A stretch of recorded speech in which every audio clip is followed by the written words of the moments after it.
بسم اللہ الرحمن الرحیم۔ مکہ مکرمہ اور مدینہ منورہ کو مہبط وحی کہا جاتا ہے، یعنی وہ جگہ جہاں پر وحی نازل ہوئی۔ اور مکہ مکرمہ میں جو آیات بینات اور جو صورتیں نازل ہوئی ہیں، عام طور پر ان صورتوں کا تعلق توحید، رسالت، آخرت یعنی عقائد سے متعلق ہوتا ہے۔ اور مدینہ منورہ میں جو آیات اور صورتیں نازل ہوئی ہیں، ان صورتوں کا تعلق احکامات سے ہوتا ہے۔ مکہ مکرمہ میں نازل ہونے والی صورتیں، ان کے اندر مذکور آیات قدر مختصر ہوتی ہیں، اور مدینہ منورہ میں نازل ہونے والی صورتوں کی آیات قدر طویل ہوا کرتی ہیں۔ ایک لمحے کے لیے تصور کیجئے، پیارے پیغمبر صلی اللہ تعالیٰ علیہ وسلم کا مکی دور ہے۔ کسی وقت تو رسول اللہ صلی اللہ تعالیٰ علیہ وسلم بیت اللہ کے ساتھ ٹیک لگائے ہوئے تشریف فرما ہیں۔ اسی اثناء میں جبریل علیہ السلام قرآن کریم لے کر رسول اللہ صلی اللہ علیہ وسلم کی خدمت میں حاضر ہوتے ہیں۔ کبھی پیارے پیغمبر صلی اللہ تعالیٰ علیہ وسلم دار ارقم میں موجود ہیں اور وہاں وحی کا نزول ہوتا ہے۔ کہیں پیارے پیغمبر صلی اللہ تعالیٰ علیہ وسلم چاند کی مانند، 14ویں کے چاند کی مانند تشریف فرما ہوتے ہیں، اور آپ کے ارد گرد صحابہ کرام رضی اللہ عنہم اجمعین کا جرمٹ ستاروں کی طرح ہوتا ہے، اور اچانک وحی کا نزول شروع ہو جاتا ہے۔ اور کہیں رسول اللہ صلی اللہ تعالیٰ علیہ وسلم کفار کے جمگٹے میں ہوتے ہیں اور ان کو اسلام کی دعوت، پرزور دعوت دے رہے ہوتے ہیں، اور اس موقع پر وحی کا نزول شروع ہو جاتا ہے۔ وحی کا نزول جب شروع ہوتا تھا تو عام طور پر رسول اکرم صلی اللہ تعالیٰ علیہ وسلم کے چہرہ انور پر پسینہ آنا شروع ہو جاتا تھا، اور شدید سردی ہونے کے باوجود بھی رسول اللہ صلی اللہ علیہ وسلم کے مبارک چہرے سے پسینے کے قطرے ایسے ٹپکتے تھے جس طرح سے موتی گرتے ہیں، اس طرح سے چمکتے ہوئے قطرے ٹپکا کرتے تھے۔ ایک لمحے کے لیے اس تصور کو بھی سامنے لائیے جس تصور کا قرآن کریم ایک نقشہ پیش کرتا ہے۔ لو انزلنا هذا القرآن على جبل لرأيته خاشعا متصدعا من خشیۃ اللہ، کہ اگر اس قرآن کریم کو ہم کسی پہاڑ پر اتارتے تو وہ بھی اللہ کی ہیبت اور جلال اور خوف سے، ہیبت سے ذرہ ذرہ ہو جاتا۔ مکہ مکرمہ کے گرد و نواح میں جو پہاڑ ہیں، اور جن حضرات نے مکہ مکرمہ کے ان پہاڑوں کو دیکھا ہے ان کو بخوبی اندازہ ہے، جنہوں نے نہیں دیکھا اللہ پاک ان کو بار بار ان پہاڑوں کی زیارت کرائے۔ انتہائی سخت چٹانیں جو اس وقت بڑے بڑے بارودوں سے اور بڑی بڑی مشینری سے بھی کٹنے سے بسا اوقات مشینری بھی عاجز آ جاتی ہیں، اور بارود بھی وہاں کام نہیں کر پاتا۔ اس قسم کے سخت اور سنگلاخ پہاڑیاں اور پتھر اتنے سخت اور مضبوط چٹانیں، آپ ان چٹانوں کا تصور کیجئے۔ قرآن نے یہ تصور دیا کہ اگر ان چٹانوں پر اور ان پتھروں پر ہم قرآن کریم، اور ان پہاڑوں پر ہم قرآن کریم نازل کریں اور انہیں کچھ شعور عطا کریں، اور پھر اس پر قرآن نازل کریں کسی پہاڑ پر یا ان چٹانوں پر، تو یہ اللہ کے خوف اور ہیبت سے ریزہ ریزہ ہو جاتے ہیں۔ مگر انسان کا دل ایسا سخت ہے، ایسا پتھر ہے کہ جو موم نہیں ہوتا۔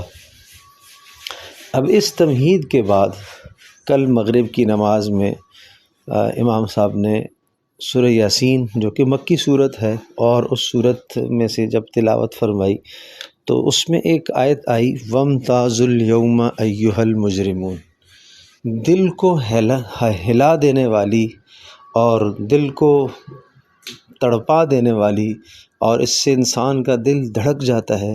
یہ لفظ سن کر اس لفظ کی ہیبت، اس لفظ کا جلال، اس جملے کا رعب، اس کا دبدبا، وَامْتَازُوا الْيَوْمَ أَيُّهَا الْمُجْرِمُونَ، قیامت کے دن اللہ تبارک و تعالی جب سب انسانوں کو جمع کرے گا تو اس وقت یہ سوال کرے گا، اور اللہ تبارک و تعالی کا سوال کتنا سخت ہوگا اس کا میں اور آپ تصور نہیں کر سکتے۔ کوئی بادشاہ اپنی رعایا میں سے کسی فرد سے کوئی سوال پوچھے، اس سوال کی کیا کیفیت ہوگی اور پھر اللہ تبارک و تعالی وہ بادشاہوں کا بادشاہ، احکم الحاکمین، رب العالمین، وہ سوال پوچھے گا، وامتاز الیوم ایھا المجرمون، کہے گا مجرموں آج جدا ہو جاؤ، آج الگ ہو جاؤ۔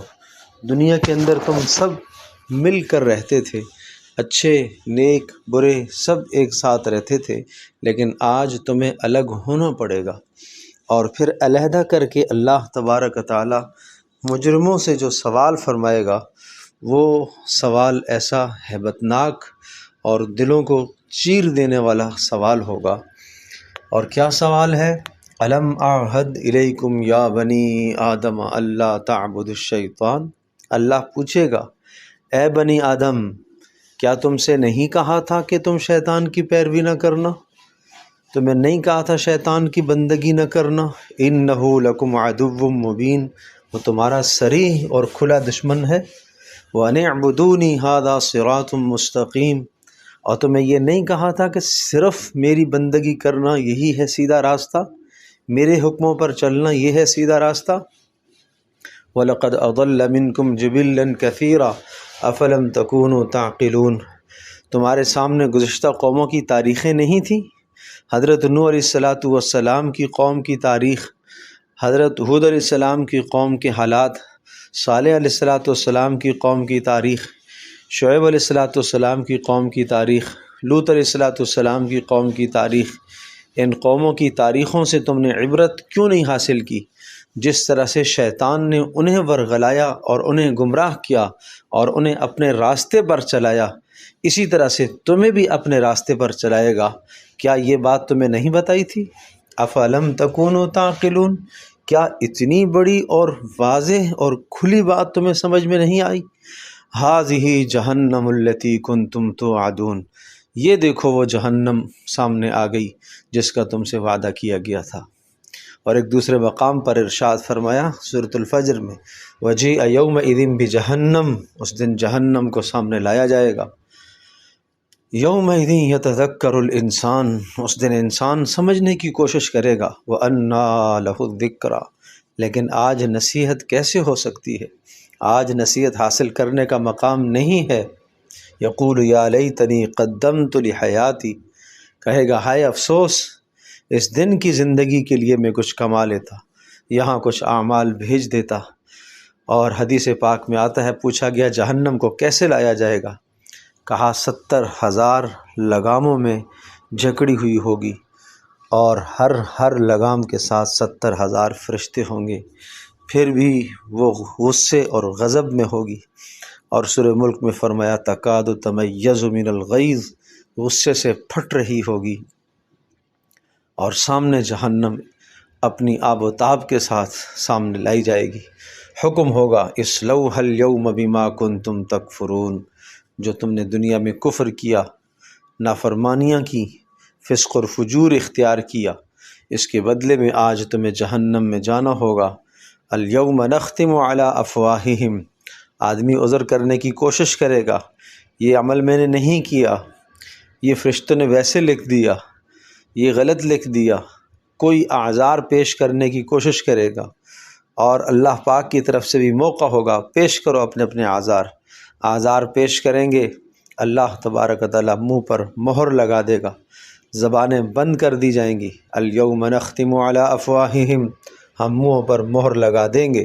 وتکلمنا ایدیہم وتشہد ارجلہم، اور ان کے ہاتھ ہم سے باتیں کریں گے اور ان کے پیر ہم سے بولیں گے اور گواہیاں دیں گے، پیروں سے کیا کیا کیا، کہاں کہاں چل کے گیا، پیر اس بات کی گواہی دیں گے، اور ہاتھ گواہی دیں گے کہ ہاتھوں نے کیا کیا کمایا اور ہاتھوں نے کیا خرچ کیا اور کیا کیا مس کیا، کیا کیا چھوا اور کہاں کہاں ہاتھ استعمال ہوئے، یہ سب گواہیاں دیں گے۔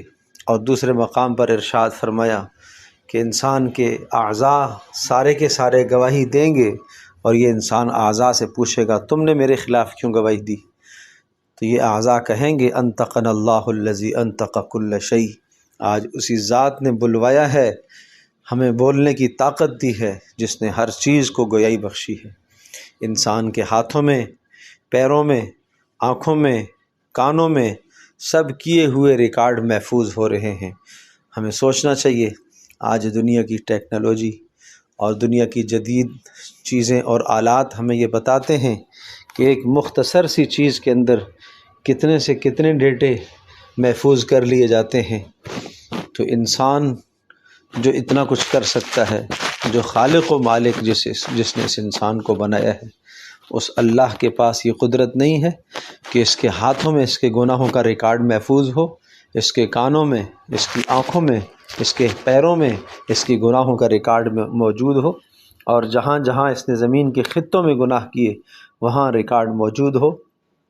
وَلَوْ نَشَاءُ لَطَمَسْنَا عَلَىٰ أَعْيُنِهِمْ، اور جب تم گناہ کرتے ہو تو ہم چاہیں تو اسی وقت تمہیں اندھا کر دیں۔ فَاسْتَبَقُوا الصِّرَاطَ، اور پھر تم راستے ڈھونڈتے پھرو۔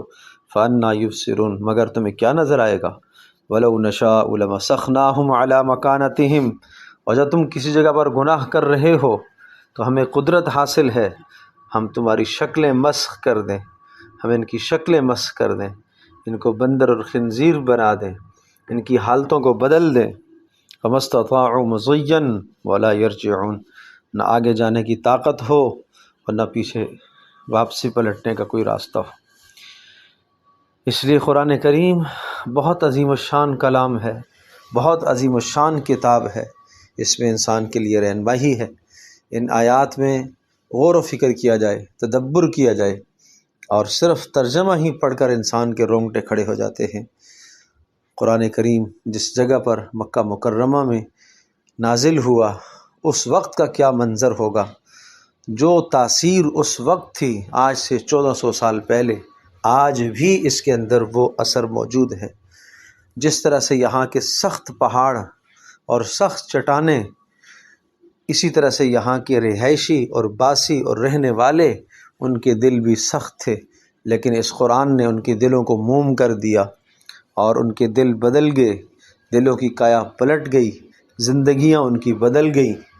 تو جو آدمی اس قرآن کریم سے اپنا تعلق اور رشتہ جوڑے گا، اسے پڑھے گا، اس میں تدبر کرے گا، اللہ تبارک و تعالیٰ اس کی زندگی بدلے گا۔ ماہ مبارک رمضان قریب ہے، اور رمضان کا مہینہ قرآن کریم کا مہینہ ہے۔ اپنا تعلق اس کے ساتھ قائم کیجئے، سمجھنے کی کوشش کریں، تدبر حاصل کرنے کی کوشش کریں، غور و فکر کریں۔ افلا یتدبرون القرآن ام علی قلوب اقفالها، کیوں قرآن میں غور نہیں کرتے؟ کیا دلوں پہ تالے پڑ گئے ہیں؟ دلوں پر تالے لگا دیے گئے ہیں؟ تو اس قدر ڈانٹ ہے، اس قدر شدت ہے، اس لیے بہت سمجھنے کی ضرورت ہے۔ اللہ تبارک و تعالیٰ مجھے بھی، آپ کو، ہم سب کو سمجھنے اور عمل کرنے کی توفیق عطا فرمائے، اور ان آیات بینات کو صحیح طرح سے سمجھنے کی اللہ پاک توفیق عطا فرمائے، اور ان میں غور کرنے کی اللہ پاک ہمیں توفیق نصیب فرمائے۔ وآخر دعوانا ان الحمد للہ رب العالمین۔